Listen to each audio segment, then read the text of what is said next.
इनका next part है paragraph number 12। मॉन्टमोरेंसी was in it all.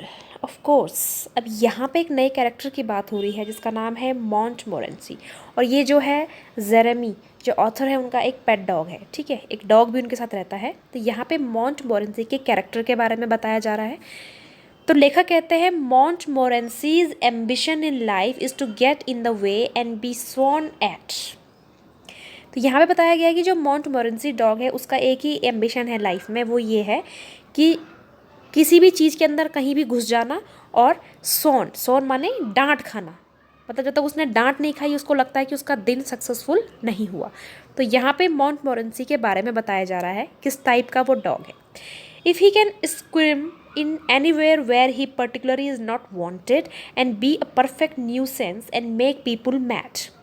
तो यहाँ पे बताया जा रहा है कि वो डॉग क्या करता था, ही कैन स्क्रीम माने ट्विस्ट, अपनी बॉडी को ऐसे ऐसे ट्विस्ट करके वो जहाँ पे उसकी ज़रूरत नहीं होती थी वहाँ वो घुस जाता था, वो डॉग जो था। ठीक है, and be a perfect nuisance माने होता है हैम्पर, बाधा पहुँचाना, और जहाँ पे उसकी ज़रूरत नहीं होती थी वहाँ पे जा कर के वो क्या करता था, हैम्पर का काम, बाधा पहुँचाने का काम, रुकावट परेशानी वो पैदा करता था। एंड मेक पीपल मैड, और उसकी इस हरकत से लोग क्या हो जाते थे, मैड माने पागल, परेशान हो जाते थे कि ऐसा क्यों करता है। ठीक है, and have things thrown at his head, और फिर जब वो ऐसा करता है तो क्या है, उसके सर पे फिर डंडे पड़ते थे, क्योंकि जब वो लोगों को पागल बनाएगा तो उसको मारेंगे। Then he feels his day has not been wasted, और फिर जो है मॉन्टमोरेंसी को लगता था कि जब उसने ऐसा कर लिया है तो उसका आज दिन क्या है, वेस्ट नहीं हुआ है। तो यहाँ पे पिक्चर में बताया गया है ऊपर, ये मॉन्टमोरेंसी है जो डॉग है। ठीक है, तो कैसे यहाँ पे देख सकते हैं, ये क्या है, उसको हिट कर रहा है जो हैरिस है मॉन्टमोरेंसी को। ठीक है, क्योंकि वो क्या करता है, जहाँ पे उसकी ज़रूरत नहीं होती है तो वहाँ पे वो ज़बरदस्ती आकर के चीज़ों को ख़राब करने का काम करता है। तो मॉन्टमोरेंसी got into hamper and before Harris could land him with the frying pan, कि मॉन्टमोरेंसी जो है जैसे टोकरी में घुसता है तो हैरिस जो है उसको फ्राइंग पैन से मारने की कोशिश करता है। ठीक है, to get somebody to stumble over him and curse him steadily for an hour is his highest aim and object, and when he has succeeded in accomplishing this his conceit becomes quite unbearable। यहाँ पे बताया गया है कि to get somebody to stumble over him, जब तक कि कोई भी व्यक्ति उसे स्टम्बल माने ठोकर खा के वहाँ पे रुक ना जाए और उसको करीबन घंटों तक उसको कर्स माने कुछ बुरा भला जो है ना बोलते रहे, तब तक उसको लगता है कि उसका दिन सफल नहीं हुआ। और ये उसका हाईएस्ट एम और ऑब्जेक्ट था लाइफ में, किसका, मॉन्टमोरेंसी का, कि कोई उसको देखे और उसको घंटों तक उसको डांटते रहे। ठीक है, तो ये उसका हाईएस्ट एम और ऑब्जेक्ट था लाइफ का। And when he has succeeded in accomplishing this, और जब उस डॉगी को लगता था कि उस अपने इस टास्क में वो एकम्प्लिश मैंने उसने अपना ये टास्क पूरा सक्सेसफुली कर लिया है, then his conceit becomes quite unbearable, तब उसको कंसीट का मतलब होता है अपने आप पे प्राउड फील करना। तो उसे लगता था कि मतलब उसको बड़ा ही गर्व महसूस होता था कि जब उसको कोई डांट रहा है, ठीक है, उसको मार रहा है, डांट रहा है, तो उसको बड़ा गर्व महसूस होता था। और ये बहुत ही अनबियरेबल चीज़ थी, असहनीय, उसको देख करके और भी ज़्यादा गुस्सा आता था। He came and sat down on thing just when they were wanted to be packed. यहाँ पे बताया गया है कि उसकी आदत थी कि वो आता था और चीज़ों के ऊपर बैठ जाता था, जबकि क्या है, उनको पैक करना होता था तो वो उनके ऊपर आके बैठ जाता था।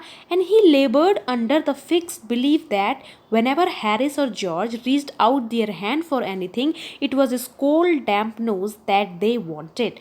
ठीक है, और यहाँ पे वो इतना मतलब लेबर माने इतनी मेहनत करता था, मतलब उसका एक फिक्स बिलीफ था, विश्वास था कि जब भी हैरिस और जॉर्ज चीज़ों को ढूंढ रहे होते थे, ठीक है, पैक करने के लिए, तो वो हर जगह क्या है, अपनी कोल्ड, अपनी ठंडी जो डैम्प नोज है, ठीक है, ठंडी जो उसकी डैम्प नोज है, तो वो अपनी नोज को बीच में घुसा देता था, और जिससे कि जो जॉर्ज और हैरिस है उनका हाथ बार बार उसकी नोज पे लगता था। तो मतलब ऐसा मॉन्टमोरेंसी को लगता था कि शायद वो उसकी नाक ढूंढ रहे हैं, दे वॉन्टेड हिज नोज, मतलब उस डॉगी की नाक ढूंढ रहे हैं, तो वो ऐसा करता था बार बार।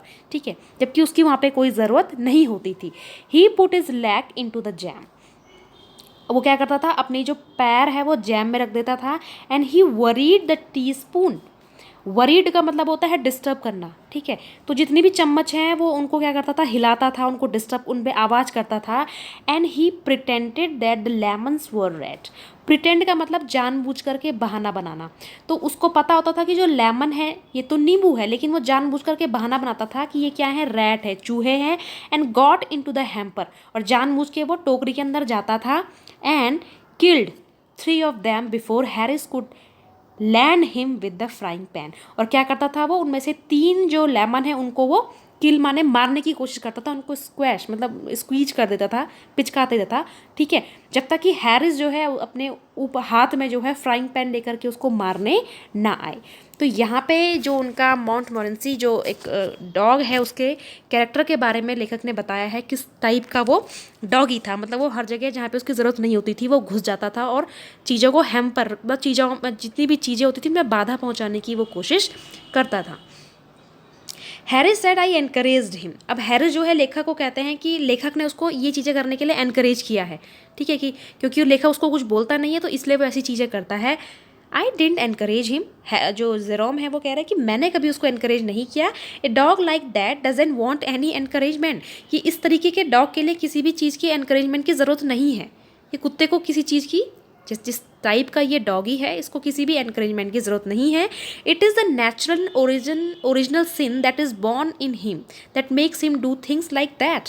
यहाँ पे लेखक कह रहे हैं कि ये इनका नेचुरल और ये ओरिजिनल आप सिन कह सकते हो। सिन माने एक बुराई इसमें है, जब ये क्योंकि ये इसमें इन्नेट है, पैदाइशी ये इसमें ये एक क्वालिटी है, ठीक है। ये ऐसी चीज़ें मतलब करने के लिए इसको एनकरेज करने की ज़रूरत नहीं है, ये खुद ही ऐसी चीज़ें करता है जो ये डॉग है, ठीक है। The packing was done at 12:50। अब जो पैकिंग का काम था वो रात के 12:50 मतलब 1 बजने को 10 मिनट में वो पूरा हो चुका था।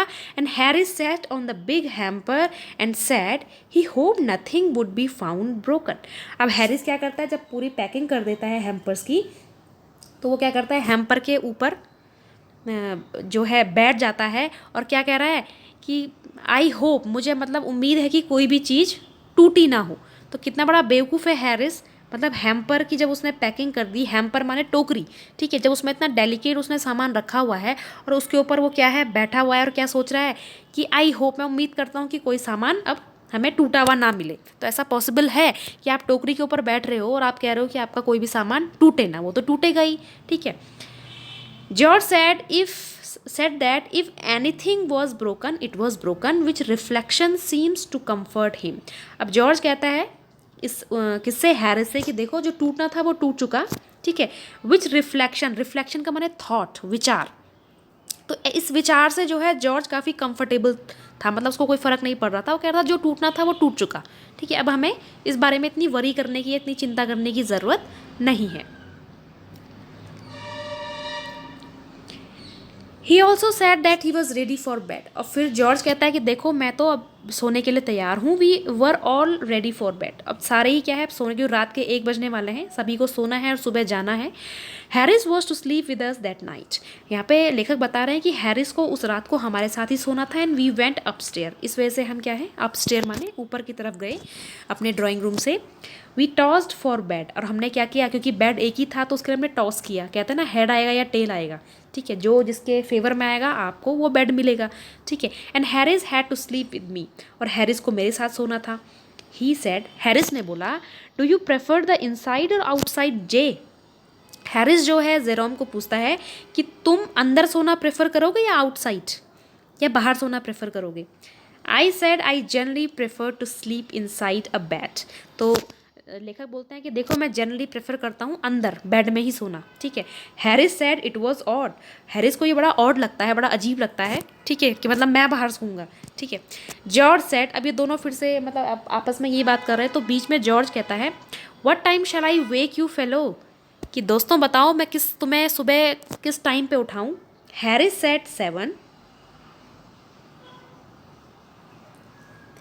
आई सेड नो 6। हैरिस कहता है कि 7 बजे उठाना, लेकिन लेखक कहता है कि नहीं 6 बजे उठाना, because I wanted to write some letter, क्योंकि मुझे कुछ लेटर लिखने हैं। Harris and I had a bit of row माने हल्का फुल्का आर्ग्यूमेंट और झगड़ा। तो हैरिस और जो लेखक हैं वो इस बात में झगड़ने लगते हैं। एक बोलता है 7 बजे, एक बोलता है 6 बजे, but at last split the difference. लेकिन लास्ट में जो है स्प्लिट कर दिया जाता है डिफरेंस को। कैसे, लेखक कह रहे हैं मुझे कितने बजे उठाना है, 6 बजे, 6 बजे, लेकिन हैरिस बोल रहा है उसको कितने बजे उठाना है, 7 बजे, ठीक है। तो यहाँ पे स्प्लिट माने अलग अलग कैसे बांटते हैं समय को कि वेक अस एट 6:30 जॉर्ज, तो हमको कितने बजे उठाना 6:30 पे, ठीक है। ना तो 7 बजे ना तो 6 बजे, टाइम स्प्लिट कर दिया है, ना तो हैरिस की चली ना तो जो लेखक हैं जेरोमे की चली, ठीक है, क्योंकि दोनों क्या कह रहे थे, एक 6 बजे बोल रहा था एक 7 बजे बोल रहा था, लेकिन फिर डिसाइड ये हुआ कि 6:30 पे, ना तो तेरी ना तो मेरी, ठीक है ना, 6:30 डिसाइड हुआ। जॉर्ज ने बोला ठीक है। जॉर्ज मेड नो आंसर, तो वो जॉर्ज को कहते हैं कि जॉर्ज हमको 6:30 बजे उठाना, क्योंकि इतने देर से वो लड़ रहे होते हैं, तो जॉर्ज तो सो चुका था, तो जॉर्ज ने कोई आंसर नहीं किया। We found on going over that he had been asleep for some time, तो लास्ट में हैरिस और लेखक को लगता है कि अरे जॉर्ज तो ऐसा लग रहा है कि काफ़ी टाइम पहले ही सो चुका है, क्योंकि वो दोनों तो आपस में लड़ रहे थे सुबह उठने को लेकर के, ठीक है। So we place the bath where he could tumble into it on getting out in the morning and went to bed our self, तो वो दोनों क्या करते हैं, वो दोनों एक बड़ा सा बाथ टब लाते हैं, उसको वो जॉर्ज के बगल में रख देते हैं जहाँ जॉर्ज सो रहा होता है, ताकि वो जॉर्ज जो है उसे टंबल माने उससे ठोकर खा के वो उसमें गिर जाए सुबह, ठीक है। और उसके बाद वो दोनों सोने चले जाते हैं। तो यहाँ पे आप देख सकते हैं कि ये तीनों फ्रेंड्स कितनी मस्ती करते हैं आपस में, ठीक है। तो काफ़ी शरारती हैं तीनों, तो इसलिए उन्होंने लास्ट में क्या किया, जॉर्ज के बगल में वो बाथ टब रख दिया, ताकि वो मॉर्निंग में जब उठे तो टंबल माने ठोकर खा के उसमें गिर जाए। तो इस तरीके से वो फिर सोने चले जाते हैं। तो ये चैप्टर आपका यहीं पर फिनिश होता है, ठीक है। This chapter is written by Jerome and extract, इनकी एक वर्क है 3 Men in a Boat, काफ़ी इंपॉर्टेंट और काफ़ी फेमस ये वर्क है, इसी से ये लिया गया ये टुकड़ा, एक्सट्रैक्ट माने टुकड़ा। ये चैप्टर का इसका नाम है पैकिंग, ठीक है। तो ये चैप्टर यहीं पे फिनिश होता है।